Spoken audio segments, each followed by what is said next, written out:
When you think of the homeless, what images come to mind? Old men sleeping on park benches, perhaps entire families that have lost their homes and are living in motels. You would be right, but those images are also incomplete. Young people make up a huge part of the homeless population in America. 1 in 10 young adults aged 18 to 25 experience homelessness every year. That's 3.5 million people. And for teenagers, the numbers are still shocking. 700,000 minors have no place to call their own. If you find the numbers disturbing, the reasons why may surprise you even more. Good evening and welcome to another special edition of The Daily Drum in collaboration with our sister station, WHUT-TV. No place for me, homeless youth in the USA. For the next hour, we will examine some of the root causes of youth homelessness in America. And we will also hear the personal story from a young person who is still struggling to get out of the cycle of homelessness. And we will look at possible solutions that could solve or at least provide some relief to the issue. And we have a great panel of experts to help us get through this. We will not, however, take phone calls tonight, but we invite you to join the conversation online using the hashtag WHUR-HomelessYouth. Tonight's discussion is being streamed live on WHUR.com, Facebook, and YouTube. My guests are Rosie Allen Herring, President and CEO of the United Way of the National Capital Area, Kelly Michael Williams with the Covenant House, a housing and resource organization for homeless youth, and Latasha Harris, a young woman who has experienced her share of homelessness. I want to thank all of you for joining this conversation. Thank you. Sure. Thank you for having us. So let me start with you, Michael. You work at the Covenant House providing services and resources for homeless youth. What are you seeing in the work that you are doing? How do these young people get there? Well, thank you for having us, Sure. Harold. The Covenant House provides, wraparound services and home shelter, emergency shelter for a number of youth throughout the DMV, because we are the flagship in the district for providing services for homeless youth to get them off the street in emergency capacity, but also provide them with short-term transitional housing. And so a lot of the services that we provide deal with providing them opportunities to get their GED, for instance, in the event that they have not completed high school. Or we also provide now, we're providing CDL training. We're also providing drone training through an outsourced agency and HVAC training, so that those youth who come in who haven't finished their high school diploma, we help them get their high school diploma through their GED program, and then we filter them out into employment services that we offer as well. So we have employment services that we will offer for various service industry, and now we're looking at doing the CDL and the HVAC training. And as we know with technology, the drones are becoming very effective in a number of capacities, from media to sports to corporations and marketing and media. And so we're also providing that training for them as well. And then we feed them. We provide food every day for those who need to come through our doors. We will feed them. We will also provide them with shower and toiletries. And then we can provide them with clothing as well if they need some clothing. We have a Dove store, as we have labeled it, where they can come in and get clothes clean, fresh, some new, and they will be able to use that for whatever capacity they need it from, whether it be a job interview or just daily clothing, just to be able to get around. Because a lot of times with youth, when they're out on the street, they're not able to carry what you see on the street, as you mentioned in your intro, of the folks who have the shopping carts and the big bags of clothing or personal items. Sometimes they're just leaving with clothes on their back.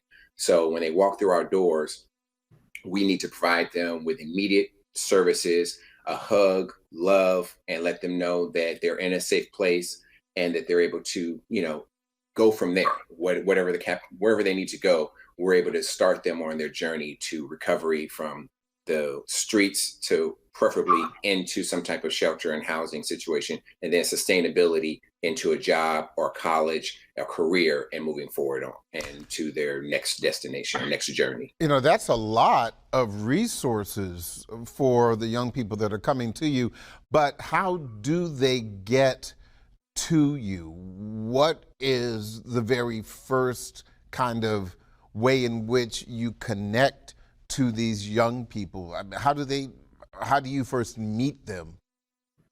You'd be surprised, Harold. A lot of it's word of mouth. A lot of it is word of mouth. And then when you're in, think of it from this standpoint. If you're in the media industry, you have your connections and friends and people you talk to. Other kids know about situations and circumstances. And if someone is out on the street or displaced, or they're having issues at home, they're talking to their friends. They're talking to the folks that they hang out with and they're around. And those folks will say, hey, do you know about Covenant House? Or do you know about another, maybe another place that's around? Most of it's by word of mouth. The other is that people will call, just go online, and they will look for emergency shelters, and they will see our sanctuary housing, emergency shelter, and they may call and go there. But a lot of it comes from word of mouth. It's the word on the street. If you need services, go to Covenant House. Latasha, you're 23 years old.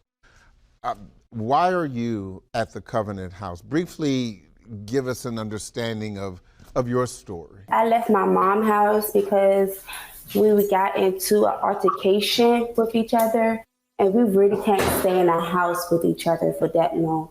So I left and went to my fiance mom's house, and I really didn't like it. So I just put myself in a transitional place so I can focus on myself and get my life together, because I don't like living out on the streets. It's hard, and I'm a woman, and people like to take girls and do stuff with them. So that's why I'm in this predicament now. Mm-hmm. You mentioned that for women, and I would offer that for any young person living on the street, that things can be rough.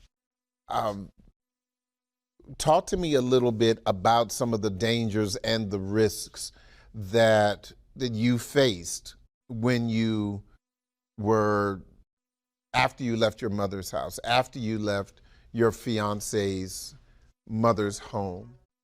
So after I left my girlfriend mom's house, I lived with my brother, baby mother, and me and her got into an altercation too. She almost stabbed me. We got into a fight. Now she got people looking for me, trying to put me on a shirt. And it's like, I'm feared for my life. So I don't know how to put it. It's just too much in my life that's going on. And I'm trying to focus on myself and make myself the person I want to be. Like I said, I'm 23 years old. I'm young. I have a child, and I'm trying to make my life and his life better, so he don't have to grow up and have the same problems that I have. Mm-hmm. Your son, is he with you? No, he's with my fiance. I see.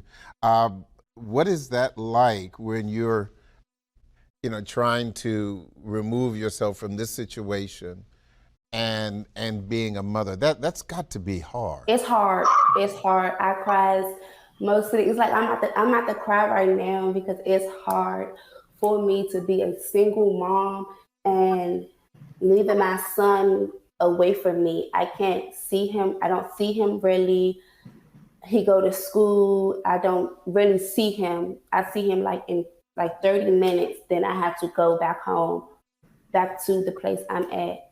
He cries every time I leave. He don't want me to go home.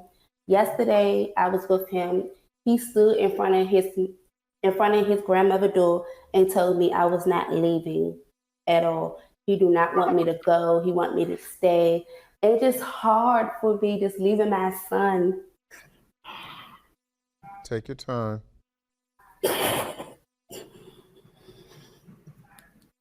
It's just hard for leaving my son, and I can't really see him. I just got to get my life together, and it's just hard for me. And I know it's hard for him. So what is your plan, your strategy to get your life, back on track? I mean, I think the first step is that you've acknowledged that is something that you want to do, that you need to do, and I think that's the first best step. But what's the next step for you? My next step is I start work on the 25th. That's next Monday. Oh, good for you. Yeah, so I start work and I'm going back to school.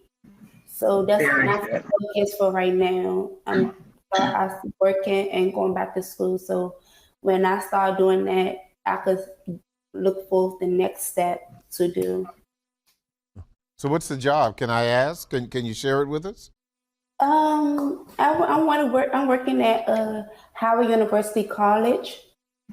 I'm being a janitor. Okay. Cleaning up the classrooms, office, bathrooms, stuff like that. It's a job to get back on my feet. Absolutely. I hear Howard University is a great place to work. So. And a great place to go to school too. I think that's a really good first step. Congratulations. Thank you. That was a rough story to hear, but it sounds like you are getting on your feet. So I'm glad that we have a chance to at least, have a little bit of levity, something to laugh about. But in all seriousness, Rosie, Latatia's story is not an unusual one. And based on the work that you are doing and have been doing, what is it that you've seen at the United Way as the causes of youth homelessness? Obviously, she had conflict with her mother, but that's not the only reason that a lot of young people are homeless. You're absolutely right. And it is indeed a pleasure to be with you and to hear Latatia's story, but also to see the work that Michael and his colleagues at Covenant House are doing every day. It really does make the difference. I think at the top of the conversation, you mentioned that most people think of homelessness as the veteran living under the bridge with post-traumatic stress syndrome. Mm-hmm. And that's just not the case. The face of homelessness are young people. That is the face of homelessness. And when we think about it, it's really something that any of us are at risk of experiencing. Not everyone has that truly stable environment. And so when we talk about the effects of homelessness, we see where homelessness is going. The face of homelessness is young people. And a lot of times people don't recognize it, don't realize it because it may not be in your face. There are so many in our midst who are literally going to work every day. They're going to school every day, but they're at risk of or experiencing homelessness because they may not be on the streets, but they may be couch surfing with family members, moving from place to place. And for our young people, you see the effects of that because for instability purposes, many of our young people are changing schools 4 and 5 times a year because they're moving into various districts based on where the family may be for any temporary span of time. That, of course, destabilizes their learning environment and that structure. It destabilizes that family in terms of where is their routine and what can they expect to do, see. And so, again, when we talk about homelessness, it's not what people have tended to believe that homelessness is, but bringing the attention to youth homelessness speaks to how this is a segment of our population that generally cannot support themselves, and they're the ones that are the face of homelessness through no fault of their own. Mm-hmm. And so it's a matter of just understanding that this population exists and that we have to come together to try to bring some solutions to this challenge for our region. It's a huge one. Michael, to Rosie's point, And to the question that I was asking, what have you seen as far as the cause of youth homelessness that may be most prominent? I know Latacia said conflict at home, but sometimes it's not conflict at home. Other things happen. Can you share some examples where there may not be a conflict at home, but other situations that may contribute to a young person being homeless? Well, there are a number of factors, Harold. I mean, going back to Latacia's story, 1 in 3 youth, when they are out on the street, their first night on the street of homelessness, they are either propositions for sex traffic or they actually end up in sex trafficking.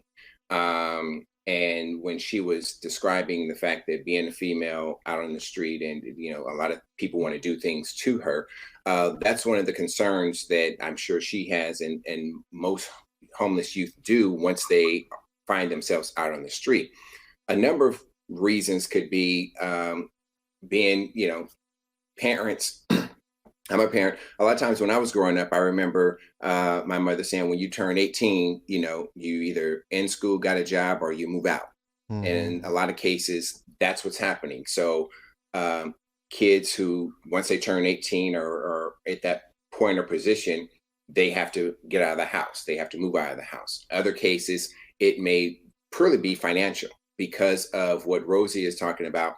You're having to move from place to place, and that parent may be able to get housing or get someplace to stay, but it may be only one room, or they may be doing like Latacia was saying and couch surfing. So that mother can go to a sister's house, but the sister only has 2 bedrooms or 1 bedroom, and she may not be able to take her 2 kids with her or 1 child with her, or how many ever children she has, may not be able to go with them. And so now they need to find their own place to live. They need to find something else. It could be through domestic violence. Domestic violence could be an issue. Mm-hmm. And that may also push and force people out. As in Latacia's case, it was, a conflict with her mother, domestic violence of some sort, where she needed to move out and protect herself and find a safe haven for herself and for her son. So there's a number of reasons that move you out and bring you to Covenant House and into our emergency shelter or into our safe haven program, or even our rites of passage program, where you're now having an opportunity to, as Latacia say, focus on her agenda and looking to benefit herself and her son and provide her son with a stable environment, a stable place to stay. And now she's got a job.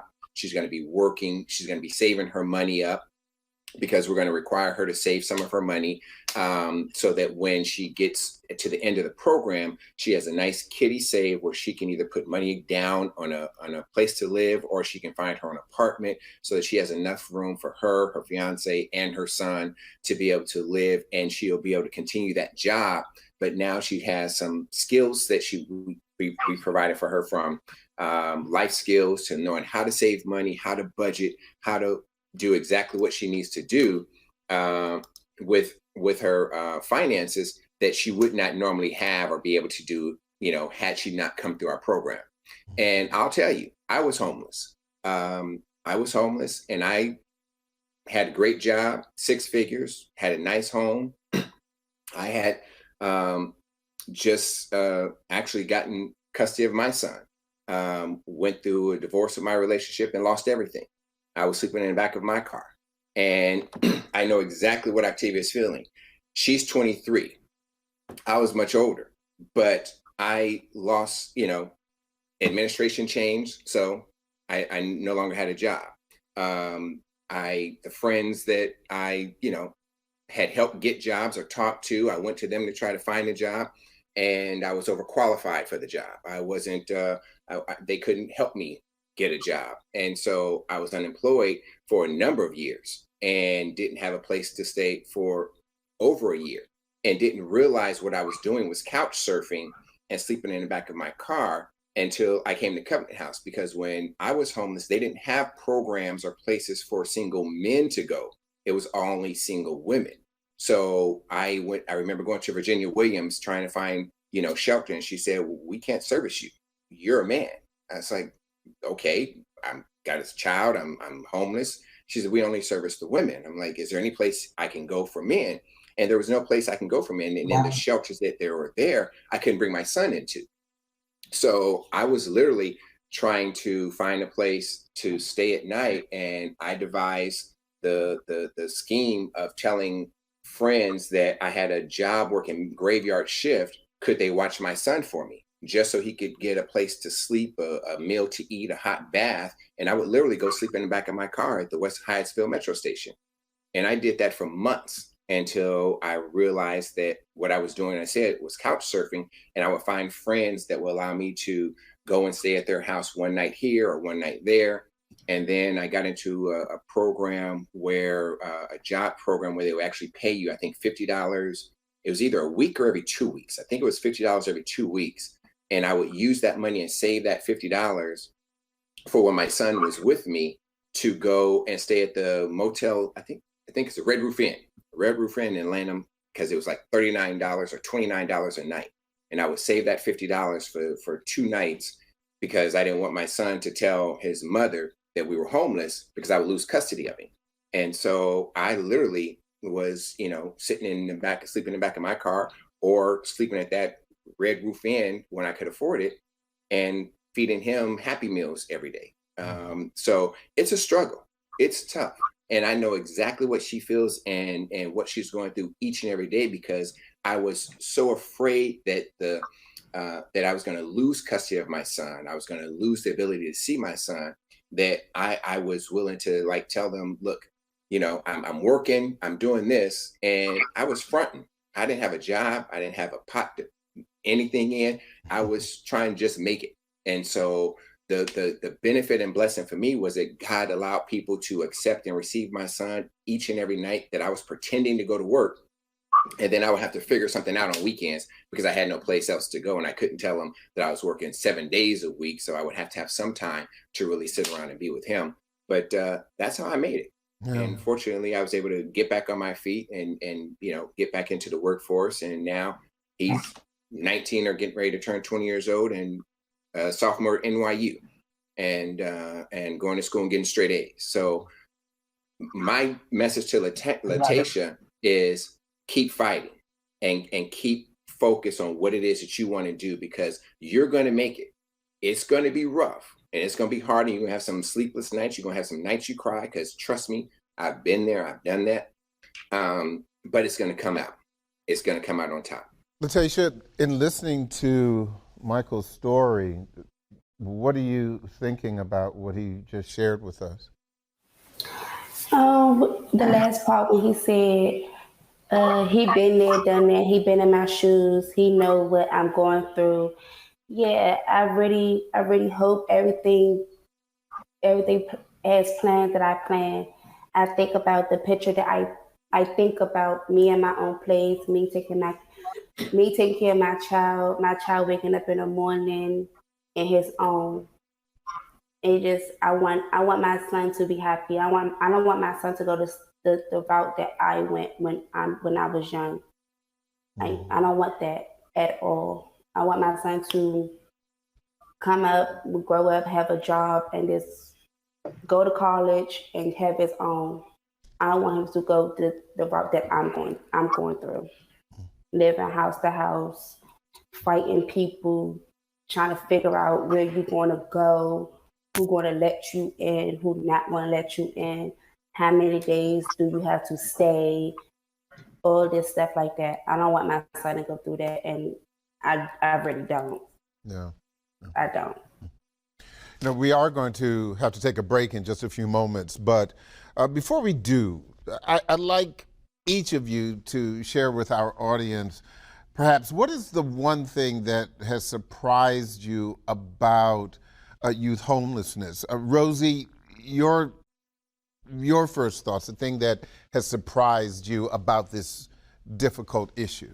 Harold, one of the things that I think about, I'm not necessarily surprised because I've seen this for a number of years, but I will tell you I'm disappointed in that there are so many young people that are homeless, and you really don't think about how wide and how deep that issue is.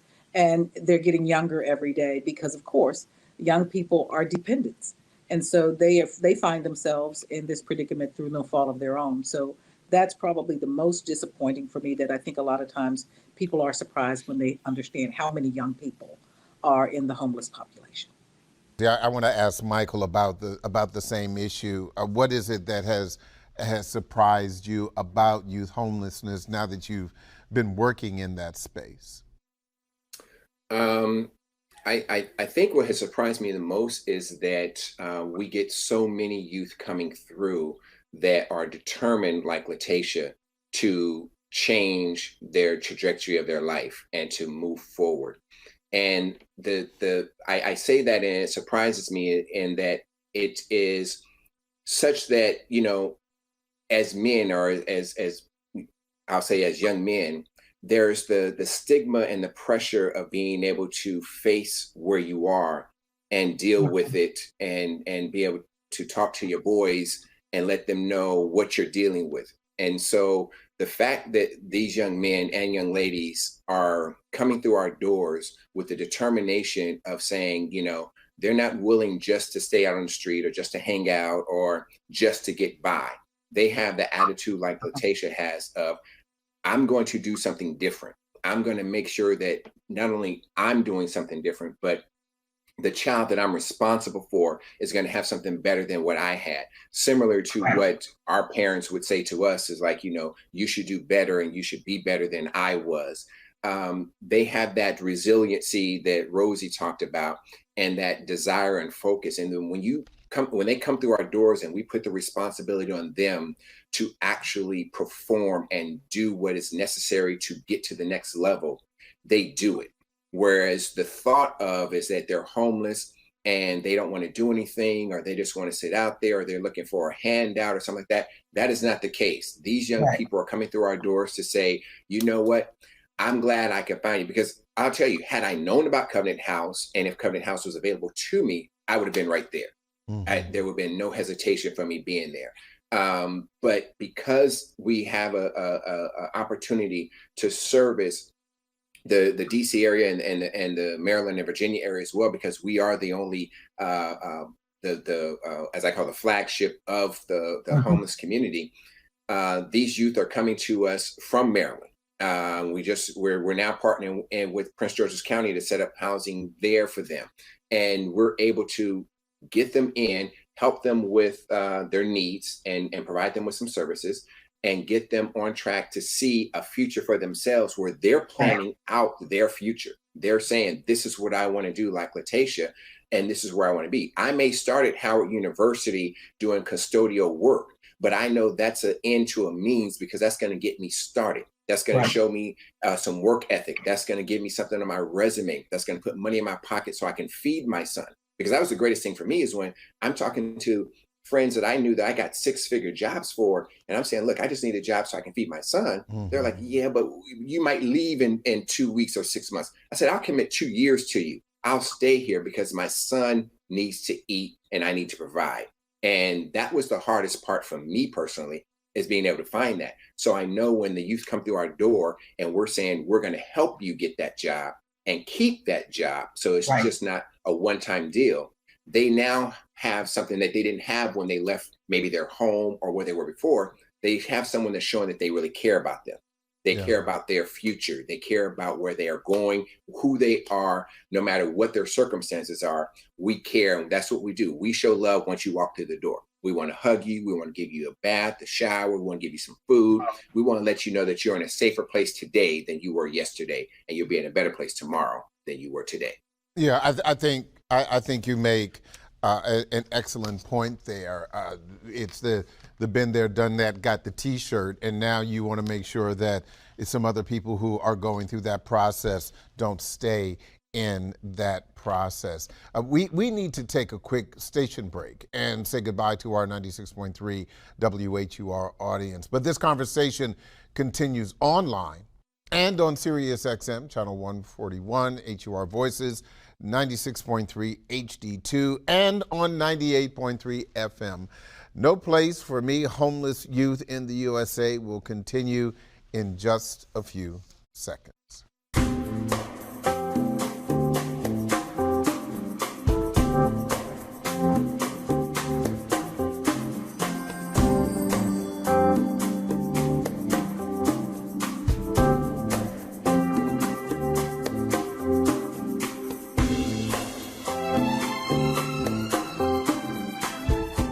I want to go back to you, Rosie, and talk about the resources for homeless youth, specifically the resources that the United Way, the National Capital Area, offers. Are these stopgap resources offered by the United Way, or are they resources that could help them permanently transition out of homelessness?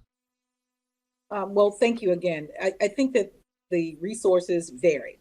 Some of them are stopgap resources that are literally there, especially with the partnership that we have in many of our schools that are partnering with us. But also we share responsibility along with our partners like Covenant House, where we want to ensure that they have the resources that they need to serve these families literally every single day. So the resources vary based on the needs. And again, it's looking at the entire whole person, especially the young people that may have need for childcare. They may have need for additional academic resources that are various supports because they may be matriculating through K through 12 more than likely, or some are trying to enter the workforce. So those resources vary from, of course, food insecurity, of course, to a place to actually stay, even if it's temporary supportive housing, but also what we do with the academic supports for many of our young people who have experienced the instability of going from school to school, changing and not being able to keep up with their grade level and all of their work. So the supports vary based on the need for the young person. And again, we do it not only with the programs that we run, but also in programmatic partnership with many of our providers and nonprofits in the region as well. Mm-hmm.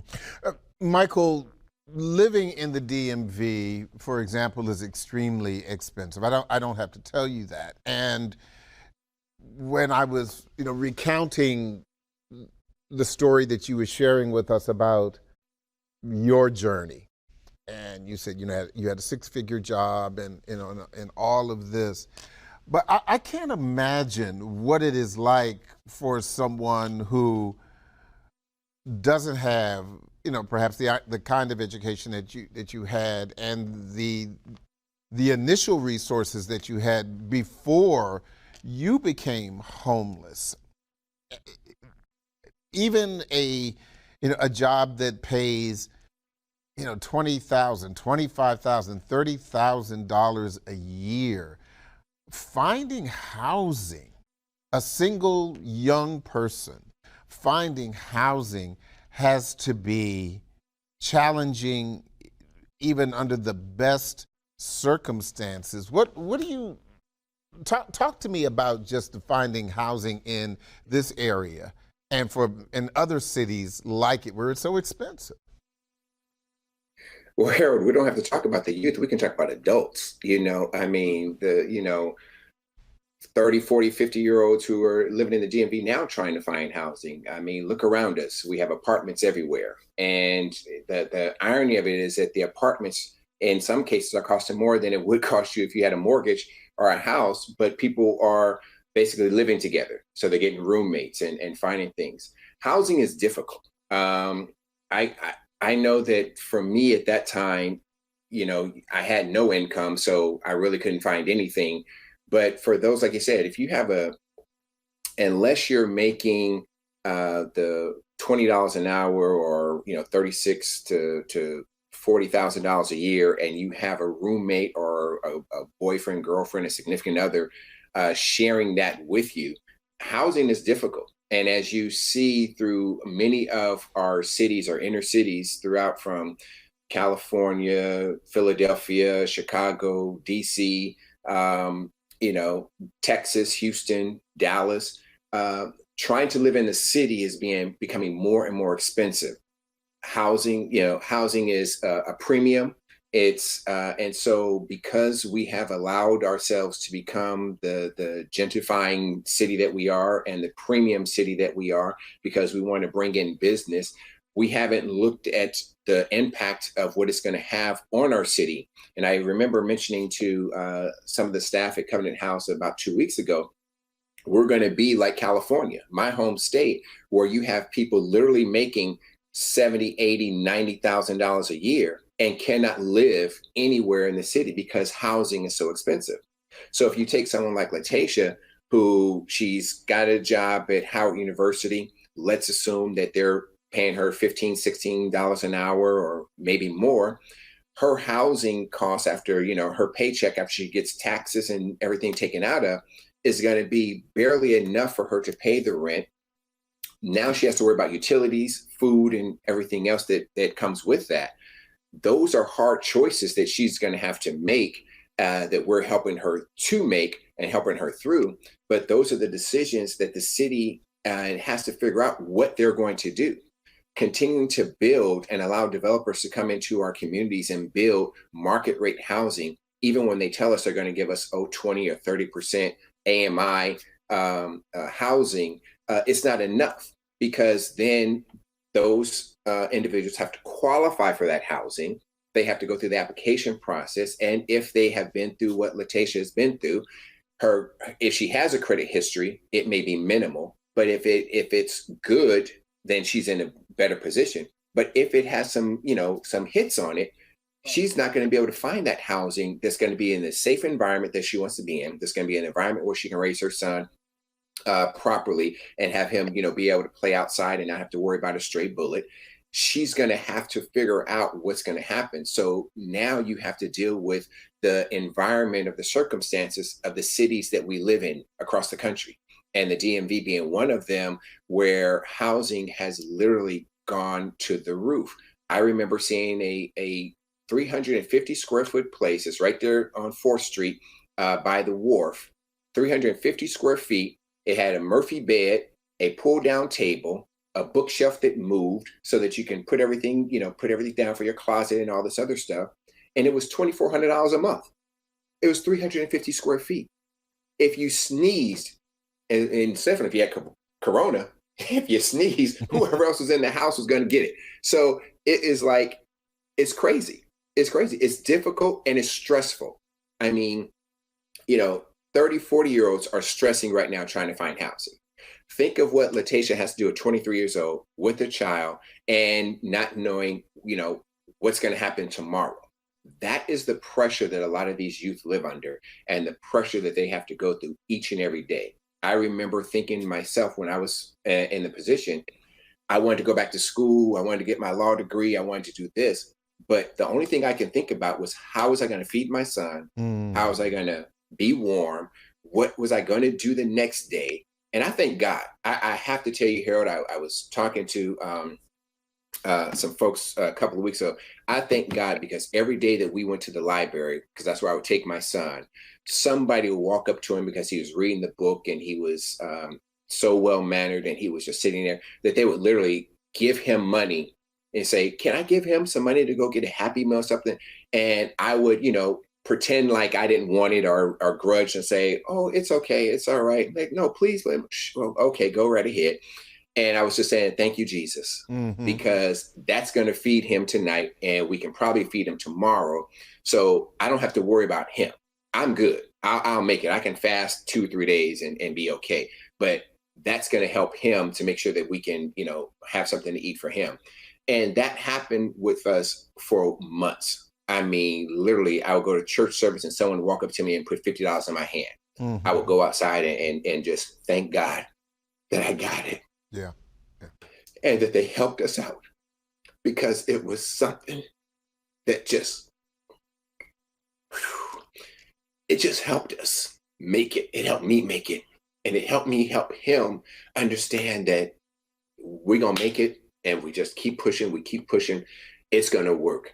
And that's the message I tell Latasia and everyone that, when they watch this, that's out there, and those who aren't homeless, help those who are. If you're doing well, if you got it going on, think about Covenant House or think about United Way. Go by, bring clothes, bring shelter, bring your checkbook and your credit card, because that's what they need to be able to satisfy and support what Latasia has right now. The place that she's living in right now, the clothing, the supplies that she has, the things that we can help her with and support her with. That's because of the people who support our organization and understand and know how important it is that we contribute to those who are less fortunate. Because, like I said, I had a 6-figure job working at the White House. And then next thing I know, I don't have a job.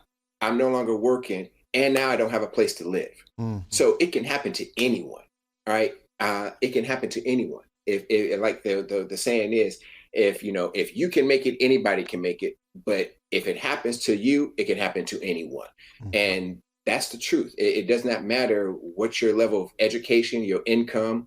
When a tragedy hits, a hurricane, a tornado or earthquake, we think about the tragedy of our natural disasters. Anything can hit you and it can wipe you out, wipe your savings out, wipe everything out. And you will simply look at yourself and say, well, why me? How did this happen to me? To no fault of your own. And there you are.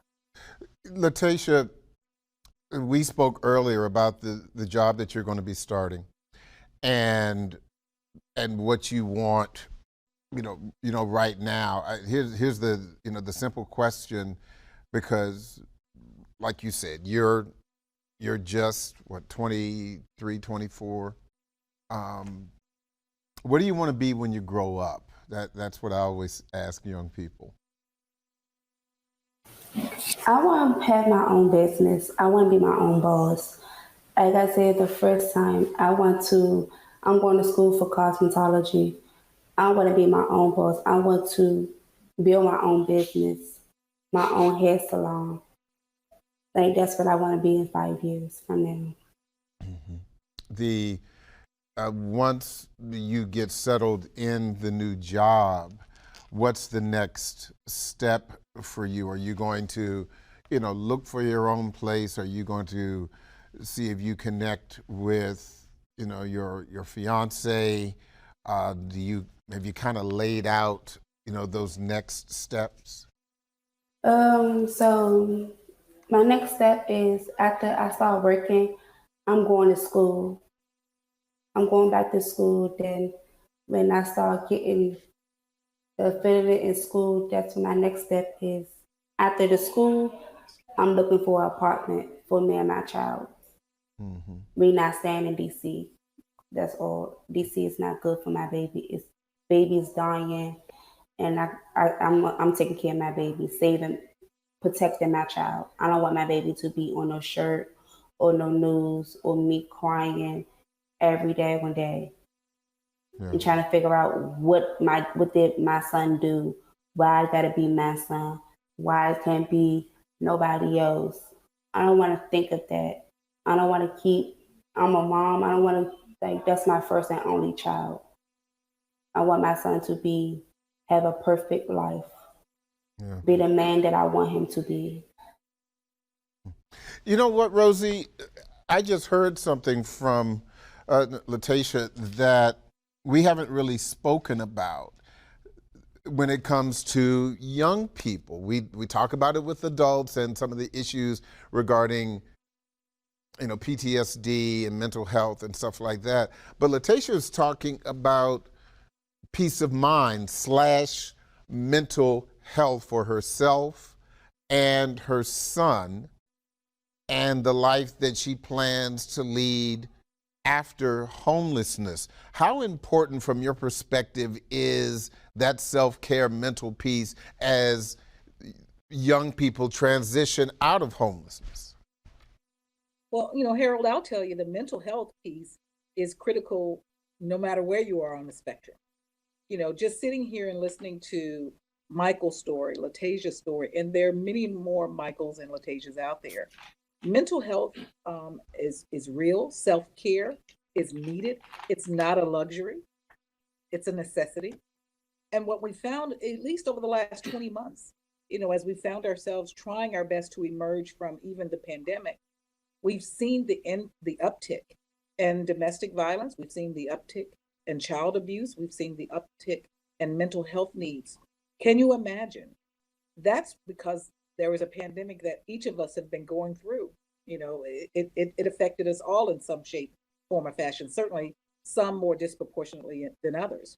But can you imagine if your life every single day is in a constant state of crisis?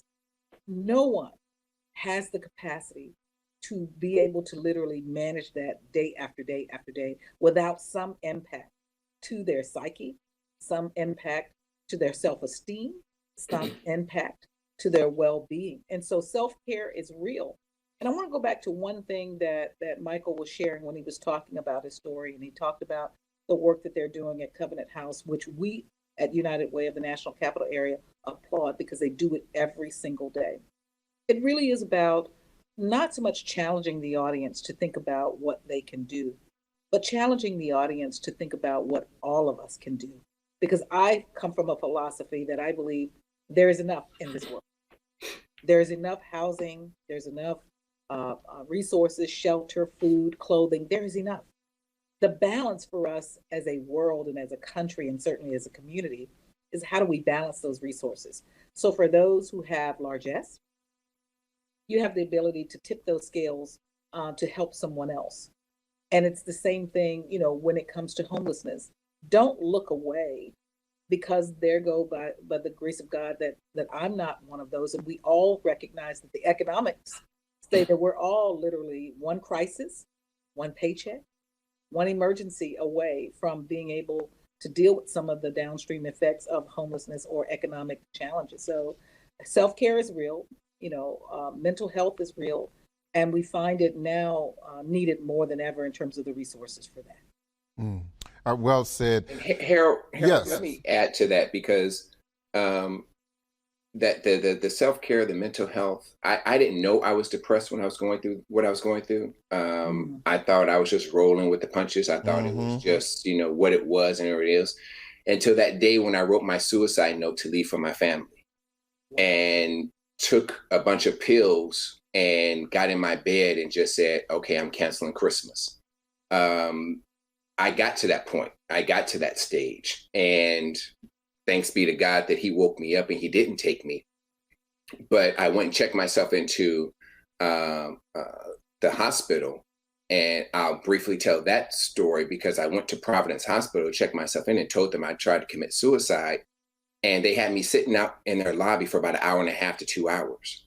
And I was literally sitting there crying. I was terrified. I didn't know what to do. And I ended up leaving there and walking to Howard University and checking myself in there. And they took me in and they kept me, I think, for a week, maybe 10 days. They ended up calling my dad in Ohio, and he came out to sit with me and help me because I was in the process of losing my house at the time. My car had been repossessed, and things were not going well with my son's mother, and it was just, life was just, and I just figured, like, well, who cares? No one cares about me. I mean, I was like Letitia, I was in contention with my family. They were all back in California. I was the only one here in DC. So I had no support system around me, but it seemed like I didn't have family around me either. And even though I'm probably sure that had I called or contacted or did something, probably would have been there for me, I didn't feel I could, because here I was up here and now I'm below the ground. And the pressure that I was dealing with and the pressure that I had didn't culminate until I wrote that suicide note and took those pills. And when I was gratefully and thankfully able to wake up, I realized that at that point I needed help. I didn't know what I needed. I just knew I needed to go to a doctor. And so I did. I literally walked to Howard University Hospital and got treatment and got help. And that changed my life around. And I remember the doctor saying, he said, you don't have any real issue in terms of like desiring to kill yourself so much. It's just the pressure that you're under. And so you need to be able to manage and learn how to deal with the pressure. And that's typically what happens with a lot of us. I'm sure Letitia, she's under a lot of pressure and may not even sometimes know when we fall into that depressive state. I didn't know I was depressed. I didn't know I was in that state. I just felt I was tired, or because I didn't have any place to go. I didn't have a job. I didn't have any place to go. That me just sitting around was normal. And that piece of it, kind of woke me up, where it was like, what do I do? And I'll never forget, my dad said to me, he said, let me see that letter. Let me see that note. And he wanted to keep that note until the day he died. But he held on to that so that he can always look back, and he would always call me and tell me, son, it's going to be okay. You can make it. Don't ever do this again. Yeah. And I promised him that I would never do it again. And so that pushed me to make sure that that I raised my son, and that I would get him up. And I remember making a promise to God that if he would give me custody and let me raise him, because I couldn't see him because his mother was keeping him away from me, that I would raise him in the right way. And at the moment that I got custody of him was the moment that I had no place to live. Yeah. And I just had to depend on God for everything. And I was like, God, why would you do this now when I have nothing? And I'm sure he was telling me, because I need you to depend on me, and I'm going to lead you through this. And like I said, now my son is doing great. He's a straight A student throughout all of his education. And now he's a sophomore at NYU getting straight A's. So I was going to ask, how's he doing? But you shared that with me. I'm almost out of time, and so I want that. I think that's a great place for a last word from you, Michael. But I want to get a last word from Rosie and also Latacia. But some final thoughts from you, Rosie, on youth homelessness. It's just, we want people to be aware, Harold. We want your listeners and viewers to be aware that homelessness for many of our young people is at an epidemic state. It is not something that you can push away, push away. It is very much a challenge for us. And it's a challenge for us in this community as well as nationwide. But most importantly, we want them to know, if you are experiencing homelessness, to try your best to access these resources, to make those phone calls, to reach out to either a service or certainly entities like Covenant House, which most won't know about unless there's usually some word of mouth. But I want anyone who may be within the sound of my voice, who thinks that they cannot make it, who thinks that there are no resources and that there are no solutions, to know that there are those in this community who care for you, who want to care for you, and we'll do our best to serve you. And so we want you to take advantage of those resources, as well as any of your listeners who may not have the need, and they may have it all together, to simply assume a little bit of responsibility for us as a collective community. Not to say that anyone and the choices that they make will not yield some challenges. But I think that if we feel a collective responsibility as a community, we will collectively come up with solutions to make this better. As far as those resources, very quickly, Rosie, what's a website for the United Way where people can find out more? Sure, it's United Way NCA for National Capital Area .org. Again, UnitedWayNCA.org. And again, we look forward to working with partners like Covenant House, who do great work, and they have phenomenal leadership in Angela Jones-Hackley, and their board members are phenomenal and committed to this work. And I know that the work that Michael is doing and the services that Latacia is receiving are those that are truly going to make the difference, and we want to continue to do that. Michael, quick website information from you as well, real quick, please. It's covenanthousedc.org, covenanthousedc.org. And you can certainly go to our website or give us a call for any services that you need, emergency shelter, our rites of passage, LGBTQ.